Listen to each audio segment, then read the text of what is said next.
किती किती अडचल रे तू हा. लका माझ्यावर चांगला तिकडे शहरात होता, 20-22 हजार रुपये चांगला पगार भेटायचा, आयुष्य आरामाची जिंदगी होती, सावलीतलं काम होतं, ती सगळं सोडून इकडे आलोय खोरण टिकाव घेऊन उन्हातानात काम करायला.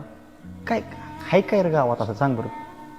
अरे इथं गावाकडे साधं एवढं एवढं लागलं आणि रागात आलं ना तर बाप 4 शिव्या देईल, पण आधी दवाखान्यात नेईल.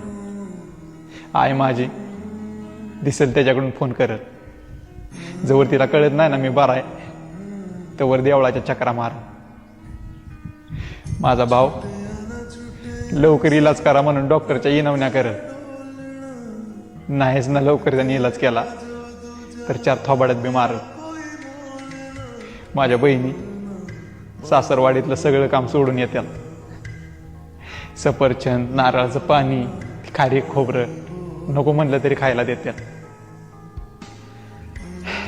एवढंच आहे भावा गावाकडे, बाकी शहरातलं काय नको बी आता मला.